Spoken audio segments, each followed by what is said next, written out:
গ্রামে ছিল লাবিবা নামে একটি মেয়ে। সবাই তাকে লাবু বলে ডাকতো। লাবু ছিল খুবই চঞ্চল এবং পরিশ্রমী। সে মাটি খননের কাজ করে জীবিকা নির্বাহ করত। লাবু রোদ বৃষ্টি উপেক্ষা করে কাজ করত, আর সেই টাকায় সে ডায়মন্ড টপ আপ করত। একদিন সে একটি পুরনো রাজপ্রাসাদ খোঁড়ার কাজ পেল। যথাসময়ে সে কাজ শুরু করলো। হঠাৎ সে কিছু ভাঙার আওয়াজে থমকে গেল। সে দেখল প্রাসাদের বন্ধ দরজাটি খুলে গেল। সে ভয়ে ভয়ে ভেতরে প্রবেশ করলো।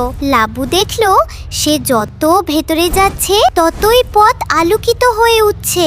ভেতরে গিয়ে সে দেখল সিন্ধু ভর্তি সোনাদানা এবং স্বর্ণমোহর ছড়িয়ে আছে। সে নিজের চোখকে বিশ্বাস করতে পারল না। সে মনে মনে ঠিক করলো, এই সোনাদানা বিক্রি করে আমি অনেক ডায়মন্ড টপ আপ করতে পারবো। লাবু পুরনো রাজপ্রাসাদেই থেকে গেল। সারাদিন এদিক সেদিক ঘুরে বেড়াতে লাগলো।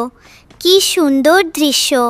পাখির ডাক, ছোট নদীর ছলছল শব্দে তার মন আনন্দে নেচে উঠল।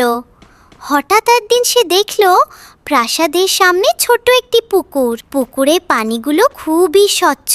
লাবু পুকুরে পানিতে নামতে গেল। অমনি হঠাৎ একটি মায়াবী কণ্ঠ শুনে সে থমকে দাঁড়ালো। পুকুরের মধ্য থেকে যেন কেউ বলছে, আমাকে ছুঁয়ে না, আমি রাজকুমারী।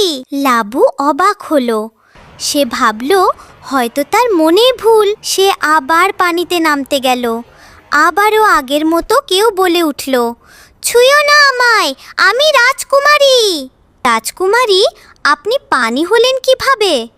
তখন পানি থেকে রাজকুমারী বলল, তুমি সামনের এই নীল পাথরটাতে হাত বুলাও, তাহলেই বুঝবে।